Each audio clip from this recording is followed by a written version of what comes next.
Hello. Well, after another Grand Prix affected by rain, but just not in the way we expected it, it's time to review the Belgian Grand Prix, look at some front-running McLarens, some backwards-running Red Bulls and Ferraris, and a lot of other bedraggled and miserable people. And joining me to discuss that is Autosport.com editor Haydn Cobb. Hiya. Hello. And fresh from his multi-hour drive home to the Netherlands from Spa, it's Motorsport.com's Ronald Vording. Hello, Ronald. Yeah, I didn't fall asleep. Probably because of all your puns in the days before. That kept me awake. So, yeah, all good. I'm ready to go to the next one, to Hungary later today. So, yeah, looking forward. So, yes, Belgium. McLaren, another race of McLaren dominance, a 1-2 in qualifying, Lando Norris ahead of Oscar Piastri. That wasn't how it was at the end of the opening lap. So do we think Lando Norris lost the race or Oscar Piastri won it? Haydn, you were watching dry-footed at home. Yeah, kicking my heels for those first 80 minutes. But to answer your question, a bit of both. Yeah, Piastri made a fantastic getaway, kept it nailed through Eau Rouge in a pretty tricky conditions once the green flag racing got going.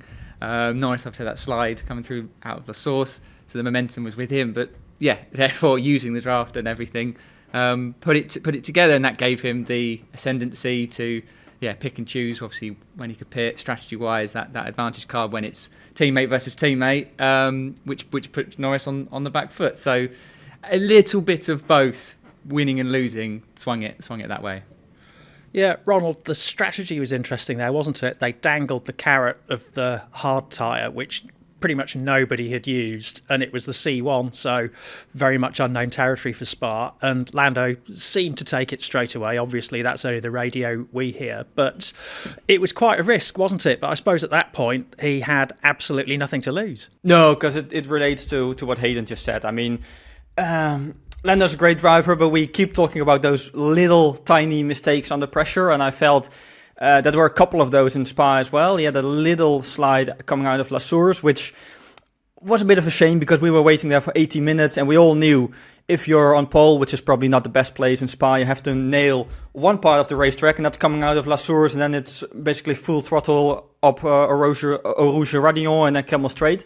So I think that's where it went wrong. And then, as Haydn said, Piastri got the perfect lap to pit. And I think from there onwards, it made perfect sense for Lando to go for the hard, which indeed was a bit of a step into the unknown, because, of course, Pirelli also made the step with the tire compounds.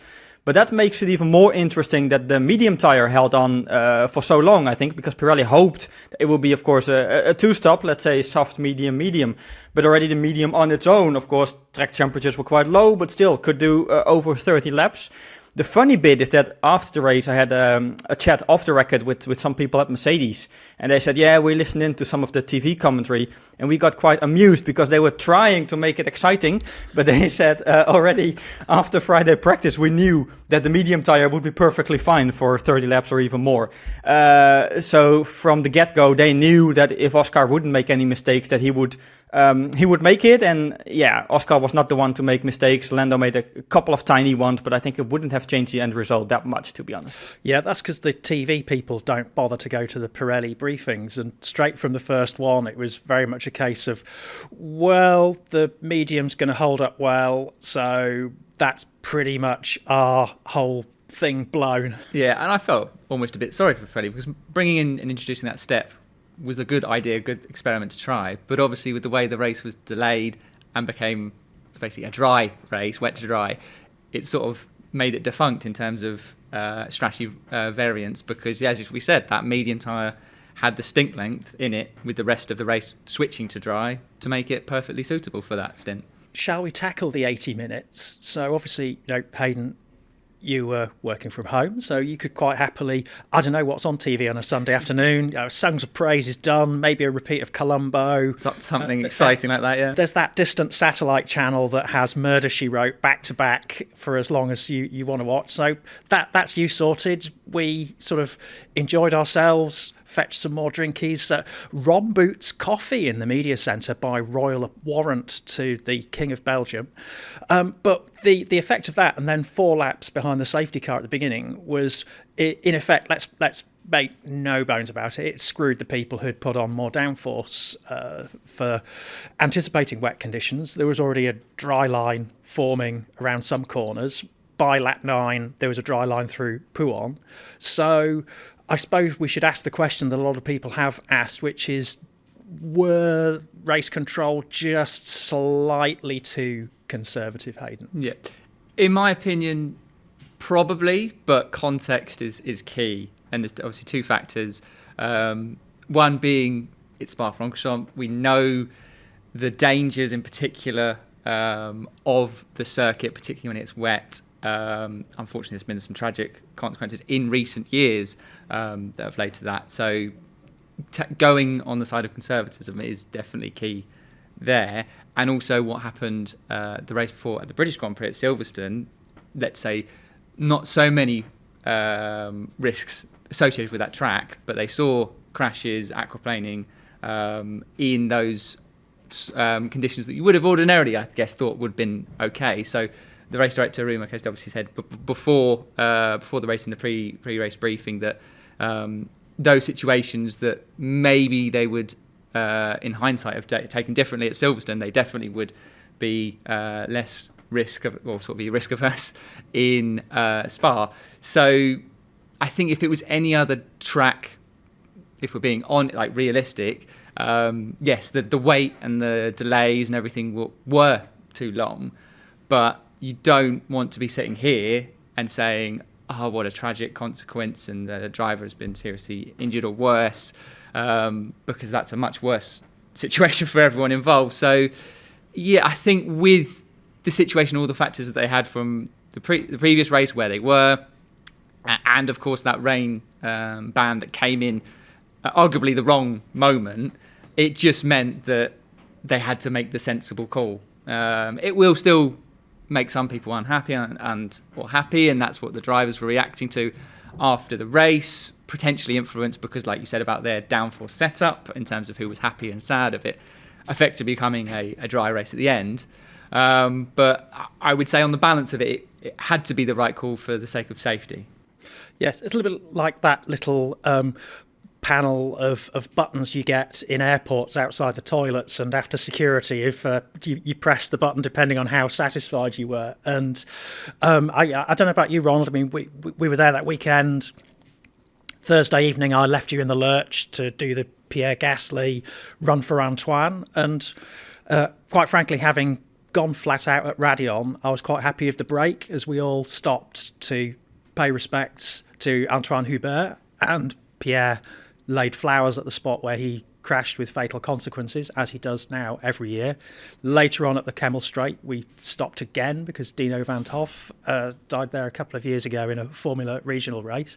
So it would be quite foolish, wouldn't it, in the context of quite a substantial number of people in the paddock stopping to basically consider that on the Thursday of a Grand Prix weekend, and then on Sunday to say, well, screw it, let's take any old risk.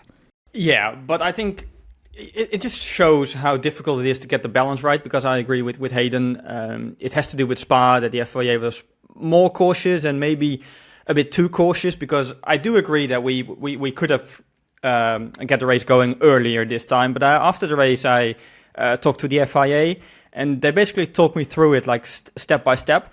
And the first step was that at 3 local time, of course, they wanted to get going. They did so behind the safety car, and then listened to the feedback of drivers during the formation lap. And the FIA told me 19 drivers said visibility was quite poor. 1 driver wanted to go racing immediately, and I think people back home probably can guess which driver, because it was Max Verstappen. He wanted to go immediately. I listened back for a piece on Autosport where it's a bit more in a bit more detail, but I listened back to some of the radios. And to be fair, also Alex Albon said it might be good to get some laps in before more rain will hit the track. So that probably makes 2. But anyway, the FIA listened to the majority. They put the red flag. The initial plan was to get going after 5 or 10 minutes again. But it's a bit complicated because they have to give teams the 10 minutes warning. And then on the radar, they saw that more rain would come in exactly 10 minutes. So that's why they postponed. The rain basically lasted for half an hour. I think then after that, they were a bit too cautious because they still waited until 4 to put the medical car out. When they did, then feedback from the medical car was, okay, there's still standing water in some places, so we would suggest the marshals to clear as much as they can in 10 minutes. That made 10 past 4. Then they gave the 10 minutes warning to the teams. That made 20 past 4 when they left the pit lane again after the safety car. And to make everything, all information fully complete, they were planning to do 2 laps behind the safety car. But then again, listen to driver feedback. By then, many more drivers said it's okay, including Lewis Hamilton, who also wanted to race. But there were still some complaints about visibility on Camel Straight, more specifically the part immediately after Radillon, and that's exactly what you've talked about just a minute ago. So that's why the FIA, played it safe, did 1 more lap behind the safety car, so that made 3. Then everyone basically agreed that it was fine, but they still did 1 more lap, but for a different reason, because then they were making their mind up whether it should be a standing start or a rolling start. And I think everyone, including myself, would have loved a standing start. I also think weather conditions were good enough for it. But the FIA said that was not so much a safety thing, but we looked at the starting grid, and half of the grid with the ideal racing line was much grippier than the other half. The other half still had some puddles and standing water.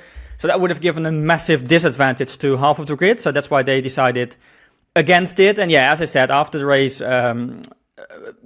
opinions in the paddock were really divided. Carlos Sainz said, respect to race control, good job. He got support from Frédéric Vasseur, who said, if it would have gone wrong, we would have been the first ones to slam them, basically. And on the other hand, of course, you had drivers like Max Verstappen saying, it's just a shame, which also I agree with, because like this, we will never get those wet weather classics in F1 anymore. And I do agree, but I think finally it just highlights 2 issues. First of all, Pirelli's full wets are still not really good enough to the drivers' liking. I had an interview about exactly that with Pirelli. They are planning more changes for 26, but now it's still not good enough. And of course, the spray, the FIA said, we will try to reduce it with the new regulations, so the 2022 regulations. But that was impossible from the get-go, because with ground effect cars, you would only get more spray. So I think, F1 has 2 major problems with racing in the wet, and both of them have been highlighted on Sunday. I can think of one person who might have liked a standing start, and that's Lando Norris, after what went wrong for him at La Source. Shall we delve down into some other drivers for whom things went wrong this weekend? Andrea Kimi Antonelli, Haydn. As he said himself, it's not been going well, has it? No, it's hitting that sort of downward spiral that he's struggling to get out of, which you would say most rookies hit at some point in their season, but his is going to be so much more exposed and examined because he's been put in at Mercedes, and obviously he's jumped several single-seater steps earlier than almost anyone previously has in the modern era. It's really difficult, and it's curious. You obviously, we covered it on Autosport.com in depth, and it's interesting that Mercedes really cotton wool buds in put him in cotton wool before he was even announced. The media sort of sightings of him was rare and infrequent until obviously it was become very apparent that he was their driver alongside Russell from this season. Obviously, they can't do that in the current situation because he has media commitments, this and the other. But it seems like they've gone full hog on him. So the spotlight is very much on him. Can't really avoid that. And then coupled with Mercedes' own sort of, let's say, wrong directions or issues with their car, they're having a big meeting, I think is where Russell explained it, between Spa and a Hungary race to examine what's going on with their car. Because you would say the start of the season, Russell was certainly extracting the maximum of it, and their performance relative to their competition, if you ignore McLaren in this situation, but Ferrari, Red Bull was strong, particularly in the hands of Russell. But you saw Antonelli was able to put in some starring performances in between the inconsistency that you'd expect of a rookie, the sprint race pole in Miami, getting the podium in Canada, etc. So his downward spiral has sort of coincided along with Mercedes struggling with their car and whether it be circuit specific or other things going on. Not necessarily all his fault, but it's just all these combinations of things that have, I guess, exposed it and made it look worse. And now you would say this is a time for Mercedes to go, let's back our driver, let's give him some confidence, potentially let's give him the contract for next year signed, sealed, delivered. But of course the elephant in the room that still doesn't go away is the Max Verstappen factor. And that's, until that's resolved, I think this situation will continue to happen. Yeah, the Max factor certainly isn't a cosmetic issue, is it, Ronald? That's a good one. I like that, yeah. But to be fair, I think after Spa, that factor is at least gone to a large extent. Because, the exit clause in his contract cannot be used anymore. I already basically knew from last year onwards, there's a lot of speculation, but I was pretty certain that the clause itself was being in the top 3 at specific measurement moment, and that was the summer break. So if he's in the top 3, then at least he cannot use that specific clause. And after Spa, it's clear that he will be in the top 3 because the gap to George Russell is more than 25 points. So at least he will not be able to use the clause in his contract. Then still Mercedes could buy him out of the contract, but we're talking about loads of money here. And also, I think Max himself has indicated that's not something he plans to do, which, relates back to the whole Christian Horner thing, that basically I feel trying to give him an environment that he feels most comfortable in, including new team boss Ronald Mekies. The first 2 weeks, Max said, have been quite positive. He called it intense, but he's had multiple conversations with Mekies. During our Dutch media round, he admitted that also the conversations are a bit more technical. They go a bit deeper in terms of technical stuff, which he immediately added, it's not like an insult to Christian, it's just completely different style of leadership. And Red Bull has just gone into a different direction, or a direction that fits in the trend in F1 with many more engineers taking over. Interesting is that I mentioned, of course, Andrea Stella and McLaren to Helmut Marko, but then he said, but we also looked at Haas and what Ayo Komatsu is doing there. So it fits a pattern, and I think with everything going on in Red Bull, of course, this season is beyond repair, basically. 26 fully depends on the own engine project. But I think with everything going on in recent weeks, I think Max will at least stay one more year to see how it goes. And we shouldn't forget the same clause that I talked about, the top 3 in the summer break, will still be there next year. And then it could even be more useful, because if the engine is not good enough, then he can use the clause, and then driver market towards 27 is fully open. Then Aston Martin with Honda and Newey is a potential opportunity. Assuming Mercedes will work with 1-year deals, Mercedes is still an opportunity. Who knows what happens at Ferrari? So, as I said earlier, the big question was, is Max willing to potentially give up 26? And if the answer is yes, and it looks like that, if Red Bull is not good enough, I mean, they can also be dominating next year, who knows? But then he can still make a move towards 27. So I think that's very much the current situation. It's interesting, isn't it? Because the sprint race was Max absolutely at his best, wasn't he? He seized the moment into Les Combes on lap 1, and then it was just a very defensive race after that. Drove brilliantly to keep the McLarens behind him. And then more downforce on between the sprint race and Grand Prix qualifying in anticipation of rain. We know what happened next, don't we? Shall we talk a little bit more about Yuki Tsunoda? Because it was an interesting decision to put the new floor onto his car between the sprint race and Grand Prix qualifying. He seemed to like that, didn't he? He said that made the car a little bit more forgiving, less sensitive. But then they blew it at the pit stops, didn't they? They had the time available to double stack the cars, but then he'd already passed the pit entry when they said box, box, box, box. So where do we think Red Bull are operationally speaking as Laurent Mekies has his first weekend in the hot seat? Well, I think operationally it's clear that also this year they've not been operating at the level they've been previously, which is both strategy, pit stops. Look back at Bahrain, look at Miami probably the best example.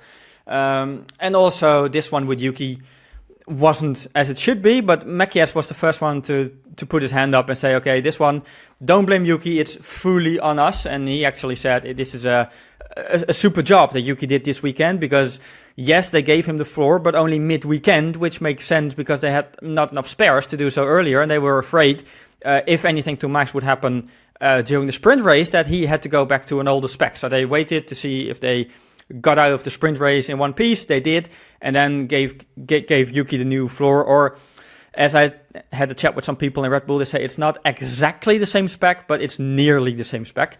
So at least they gave him the newer floor, which might also be a sign of the confidence Mekies has in Yuki, because of course he knows what Yuki can do from the sister team, and he knows how important it is to give confidence to a driver. And we know Yuki has been talking about the specification not being the same in basically every single media session in the last couple of weeks. So I think as much as clear lap time, it's also a mental thing. And then to give him that new floor probably would help.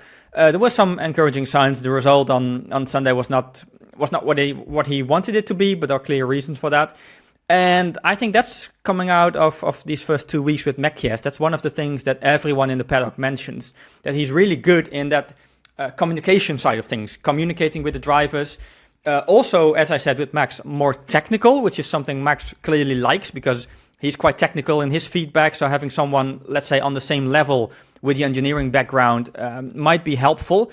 And also people, including Carlos Sainz, who worked with him at Ferrari, said, yeah, that's one of his massive strengths. Engineering background linked to all his communicational qualities. And that's probably what you need in modern F1 to translate driver feedback directly to the technical department. And that might be one of the reasons why it's working so well with Stella at McLaren, with Komatsu at Haas, with Vowles at Williams. And yeah, Red Bull very much hopes to see a similar effect. As I said, definitely not this year. 26 fully depends on the engine program, but this is all about building for, let's say, a new era. And then this may be a strength to help the team. Haydn, what did you make of that weekend, viewing it from the point of view of the news desk and so much scrutiny on Mekies? There was that kind of slightly absurd FIA press conference on the Friday where you had Ayo Komatsu and Jonathan Lee, perhaps to a lesser extent, almost like a fifth wheel, because everyone was asking Mekies questions of various stripes, and the other two guys were sitting there thinking, anyone going to ask me anything? Yeah, that happens more than you probably think, that when the big talking point and they put three team principals together and it's just all that one way. Yeah, Wheatley obviously being an interesting one of, you don't never know what would have happened, but if he'd hung around at Red Bull a little bit longer, would he have been the suitable candidate for that in terms of slotting in once Horner was dismissed? We'll never know now. But in terms of how Mekies approached it, I think, yeah, the honesty was a bit of a refreshment from Red Bull. I think just giving the feel-good factor, or trying to, around the team was the clear aim, to try and rejuvenate and inspire a bit of confidence, particularly in Tsunoda, using his example of what we've talked about this weekend. Ticking those boxes off seemed to be the operative. The easy, I'll call it easy, but the short-term solutions, short-term sort of fixes. The power struggle, by and large, is over now. So harmony, they would hope to return to the team. If Mekies' also responsibilities get let's say made more direct but smaller, not so all-encompassing like Horner had with the engine program, with the campus, with the team, and focusing on making the racing team the best it can be. Those are the simple solutions that you think, right, bring this team back to the glory days of what it's previously had. But it's fair to say the overall bigger tasks of giving Verstappen and giving the team a car that can fight for titles is going to be the biggest challenge of them all. And indeed, if they don't succeed, they may lose their star driver, and then that puts them even more at a just difficult situation. So in terms of first few weeks in the jobs, I think generally he performed well and did the right things, the easier things, let's say, the short-term ones. But yeah, bigger tests ahead. There's one thing I might add when we're talking about press conference anyway, one funny anecdote from last weekend in Spa, that of all the media sessions in the Red Bull hospitality are incredibly crowded. People probably seen the pictures before, but then a driver, mostly Max, is sitting on the table and 50, 60 or even 70 people around him. So Red Bull said we're going to do it differently this time. We're going to switch to press conference setting. So that means seats, 2 microphones, one for the driver or team principal like Mekies on Sunday, and one for the journalist to ask the questions. But I was there in the room before it started, and we saw the microphones, and on the microphones it was written CH. Of course, that standard for Channel 1, but we all were joking, it's Christian Horner 1, so this press conference will be straight into Christian's living room. and then I took a picture of the microphone, and then Red Bull PR panicked a little bit, and they were joking, oh, this is going to be all over social media. And then the next thing she did is put a can of Red Bull in front of the microphone so that no one else would take a picture. But that was a funny little story from Spa. What didn't they also in their press release? They'd forgotten to change the name. So the Mekies quote had said Christian at the top, which is more heads rolling in the Red Bull PR department. As we sort of pivot towards looking ahead to the Hungarian Grand Prix this weekend, it feels like it's hotting up in the midfield, doesn't it, Ronald, in that certainly the way the outcome of the last Grand Prix has changed it up a little bit. You had Williams having a race of 2 halves, Albon having a very solid race in the top 10, Carlos Sainz having a semi-pit lane start, not getting anywhere near having a sniff, Haas having an absolute shocker with Behrman having engine problems, badly timed pit stops. Esteban Ocon, when he sort of came in for his stop, I have, as you know, I have my iPad open with the driver tracker on it, and I saw how far back he was, and I was thinking, well, he's not coming back from there. And lo, it came to pass. Pierre Gasly, early pit stop, really did a number for him, didn't it? Got him into the top 10 just about in an Alpine that probably didn't warrant that position. So it's interesting, isn't it? Because you have a picture of that there's going to be a massive battle for 5th place, and perhaps Fernando Alonso not necessarily as energised by that as he says he is. But do we think that's going to be the big thing to watch over the next few races? Well, at least one of the things, and there are 2 elements at play there. The first one is, of course, mixed conditions, that you had Nico Hülkenberg, Sauber getting a massive points haul in Silverstone. I was about to say out of nowhere, but it's not out of nowhere because Sauber has massively improved the race pace in both the wet and also dry conditions. So that's one thing, with specific race weekends giving opportunities, and then the execution has to be spot on to maximize it. And then the other thing is the race behind the scenes that we don't see with the upgrades. And in that regard, this part of the year is probably the most interesting part, because focus already has switched to 26 behind the scenes in the factory. So all these upgrades, the bigger upgrades we see now, that we saw in Spa, for example, and also in Silverstone, they have been in the pipeline for quite a while.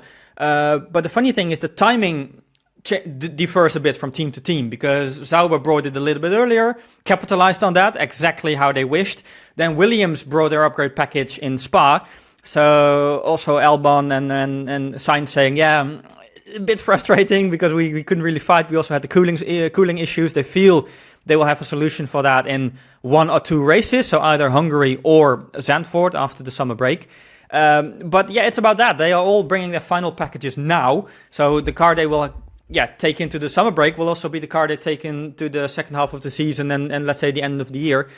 So that makes it interesting. And then one team you probably forgot to mention in that was Racing Bulls, because they sometimes have been top of the midfield. They also had a difficult race with Isaac Hadjar that's been clarified, having had an engine issue. So especially when the midfield battle is so tight, then on days like that, those are really costly things to experience. But that's for sure one of the things, together with, of course, the McLaren fight and who will take best of the rest with in terms of the prize money. This is for sure one of the things to keep following in the second half of the year.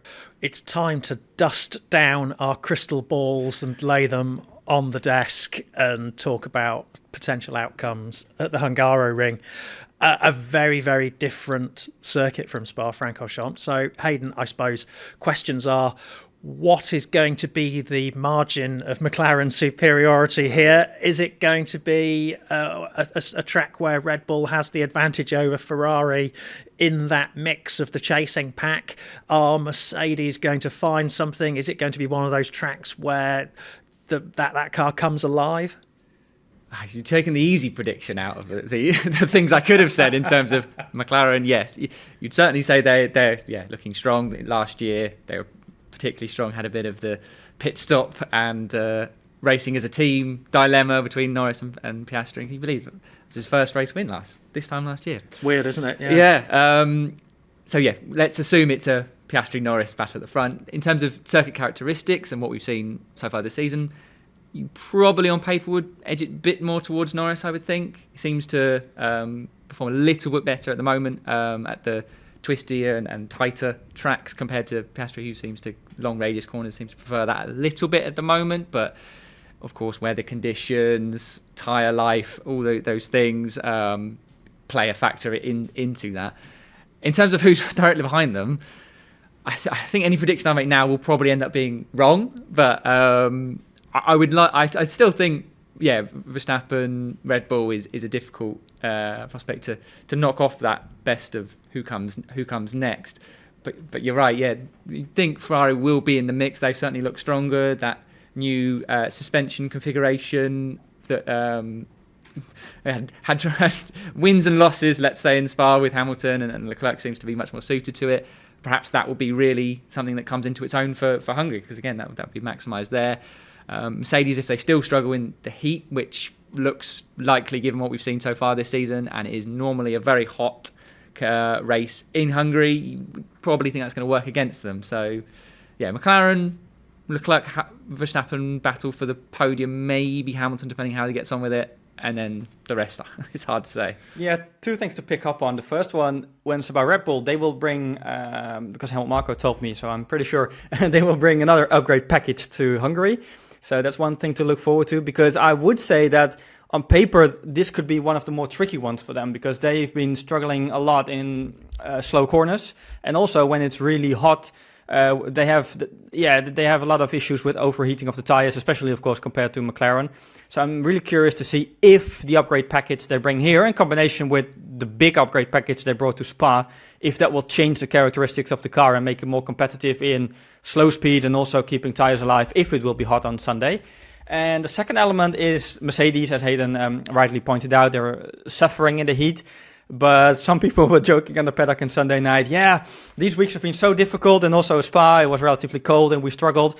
So maybe everything can go into the bin now, all theories, and we're just going to win in Hungary. So I think that's a really optimistic take, but let's see what it brings. Now, before we sign off, and following up on the topic of Central Europe now and points eastward, why did Constantinople get the works? Nobody's business but the Turks, as the song goes.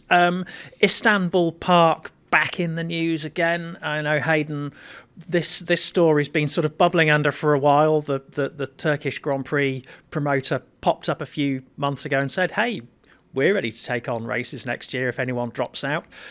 They got put firmly back in their box by someone, didn't they? But now maybe the lid wasn't fixed tight enough, because they're back out again. Well, they and many others are hunting for a Grand Prix. We know that the calendar, or space on the calendar, is incredibly competitive, and there's multiple factors, one of them being money, obviously, in terms of who gets a spot on the calendar. Is it likely to happen? It doesn't feel that way. I think the one thing that will be curious to see is Baku's situation and how their contract negotiations go, because it's, in terms of regions, and if they're trying to design a calendar based upon regional races, that's their, let's say, main competitor in that part of the world. And there's been talk of maybe not renewing at Baku. Maybe it's not the most popular, let's say, and if they haven't got if they can't stump up the cash, that would be a big factor to put them off it. And of course, if Turkey has the cash, it will come forward. But yes, it's still obviously a talk of Thailand looking for a race. Turkey have been in there. We've got the concept of rotational races now coming in with Spa, Belgium, and likely to be a couple of the Barcelona potentially in that mix as well. So maybe it will look for a way in there and become one of the rotational races. But there's too many races for the calendar already, so trying to fit that all in is a difficult job. Yeah, Ronald, my impression when this story first bubbled up a few months ago was that it was capitalising on the uncertainty surrounding Madrid actually being finished. So what do you think is the reason for them popping up again now? Which race next year do we think is looking shaky, if at all? Well, I think twofold. I think the first one is what you said, just a bit opportunistic. If one drops out, potentially like Madrid, as you mentioned, then they want to be the first one to step in and knock on the door and say, well, let it not be Imola, but let it be us. So I think that's one factor. And the second thing is what Haydn mentions, the rotation system, because I also feel like this is maybe a PR campaign long term, because if more and more European races will go into rotation, I still think it's a bit of a, even though the race was boring, but I still think it's a disgrace that Spa will be put in a rotation system. But anyway, that will happen to more European races as F1 is looking to expand internationally, like globally in Asia, maybe one day the US, who knows. So I think with more and more European races getting pushed into rotation, probably Turkey think, hey, wait, this might be an opportunity not to get on the F1 calendar every year. But I mean, they are not in that position now anyway, so they have nothing to lose. But to go into that rotation system and maybe appear on the calendar once every 2, 3, or even 4 years. So I think that's why they are knocking on the door, and also publicly trying to make clear that they are ready for something like that. And to be honest, it's a cool track. It's better than all the endless street circuits, in my opinion, so I wouldn't be against it. Yeah, it'd be quite nice to see the back of Las Vegas, but that's just my opinion. Maybe there are a few others as well. Now, before we sign off, it is time to put you on the spot again. And who do we think? I think, Haydn, you can go first and pick the lowest hanging fruit. Thank you. Who do we think in Formula One is looking forward the most to the upcoming summer break? I think all of them. Let's go with all of them. They all want a break. They're all knackered. They're all tired. It's not an easy one because everything can change race by race, week by week. Maybe Antonelli, indeed, if there's a nice little contract that is supposedly being shaped to be signed over that summer break. Certainly he's one you would say at the top of the list looking for that reset, let's call it. But for some it might come I'll spin the question a little bit, some might come at the wrong time. Let's say if Tsunoda has that breakthrough, he looks happier, has got the floor, puts in a stellar performance in Hungary, he won't want to then suddenly have 3 weeks off and go, oh no, I want to get straight to Zandvoort and go again. So yeah, Antonelli is the short answer for that question. Yeah, because I would have gone with Antonelli also. But I mean, as Haydn said, a lot depends on Hungary.